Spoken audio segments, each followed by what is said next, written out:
Cricket బెట్టింగ్లకు యువత దూరంగా ఉండాలని విశాఖ నగర పోలీస్ కమిషనర్ శంకబ్రత బాగ్జీ హెచ్చరిస్తున్నారు. ముఖ్యంగా బెట్టింగ్ యాప్ల జోలికి వెళ్లొద్దని అప్రమత్తం చేస్తున్నారు. ఛాంపియన్ల ట్రోఫీ ఐపీఎల్ మ్యాచ్ల సీజన్ మొదలవడంతో బెట్టింగ్ గ్యాంగులపై నిఘా పెంచామన్నారు. ప్రత్యేక టాస్క్ ఫోర్స్ కూడా దీనిపై పనిచేస్తున్నట్లు తెలిపారు. బెట్టింగ్ యాప్లను ప్రమోట్ చేస్తూ యూట్యూబర్ నాని విడుదల చేసిన వీడియోలపై కేసు నమోదు చేసి దర్యాప్తు చేస్తున్నామని చట్టపరంగా చర్యలు తీసుకుంటామన్నారు. యూట్యూబర్ నాని మీద నిన్ననే కంప్లైంట్ వచ్చింది. కంప్లైంట్ రాగానే కేసు కూడా క్రిమినల్ కేసు రిజిస్టర్ చేయడం జరిగింది. ఇప్పుడు దర్యాప్తు చేస్తున్నాం.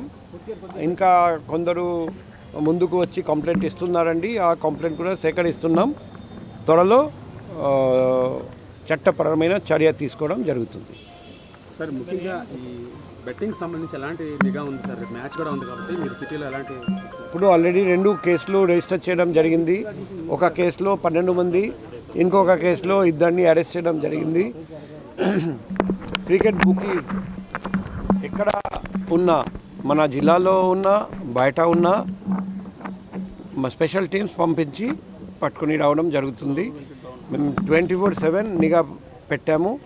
ఎందుకంటే ఛాంపియన్స్ లీగ్ తర్వాత ఐపీఎల్ అన్ని మ్యాచెస్ కూడా జరగబోతున్నాయి. సో క్రికెట్ బెట్టింగ్ వలన ఎవరు మోసపోకూడదు, ఎవరు నష్టపోకూడదు, అది ఎన్ష్యూర్ చేయడానికి డిస్ట్రిక్ట్ పోలీస్ అన్ని విధంగా చర్యలు తీసుకుంటున్నారండి. సిటీ టాస్క్ ఫోర్స్ కూడా స్పెసిఫిక్గా టాస్క్ ఇవ్వడం జరిగింది. సైబర్ క్రైమ్ పోలీస్ కూడా, లా అండ్ ఆర్డర్ పోలీస్ కూడా అదే పని మీద ఉన్నారండి. మా పర్సనల్ కాంటాక్ట్ నెంబర్ 7995095799 కూడా పబ్లిక్ అందరికీ ఇవ్వడం జరిగింది. ఈరోజు కూడా పబ్లిక్ ఫోన్ చేసి నాకు క్రికెట్ బెట్టింగ్ గురించి ఇన్ఫర్మేషన్ షేర్ చేశారండి. సో పబ్లిక్కి మేము రిక్వెస్ట్ చేస్తున్నాం, మీ దగ్గర కూడా ఏదైనా ఇన్ఫర్మేషన్ ఉంటే క్రికెట్ బుక్కి సంబంధించిన మీరు కూడా నష్టపోయి ఉంటే ధైర్యంగా ముందుకు రండి. మేము కేసు కట్టి ముద్దాయిలందరినీ అరెస్ట్ చేస్తాం. సార్, ముఖ్యంగా ట్రాప్ చేసే ఇలాంటి ఆన్లైన్ యాప్ల మీద ఎలాంటి నిఘా అవసరం సార్? పోలీస్ డిపార్ట్మెంట్ పని నుంచి ఇప్పుడు మేము కాన్స్టెంట్ నిఘా పెట్టాము సోషల్ మీడియా మీద.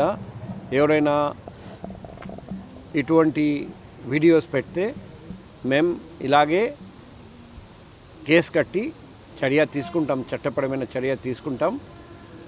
పబ్లిక్కి కూడా రిక్వెస్ట్ చేస్తున్నాం, మీ నాలెడ్జ్లో ఇటువంటి వీడియోస్ ఉంటే online betting app, cricket betting app promote చేస్తున్న ఎవరైనా వీడియోస్ పోస్ట్ చేస్తే మా దృష్టికి తీసుకురండి.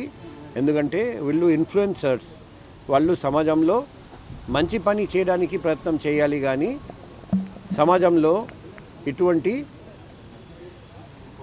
మహమ్మారి లాంటి క్రికెట్ బెట్టింగ్ ప్రోత్సహిస్తే ఎటువంటి పరిస్థితుల్లో సహించేది లేదు.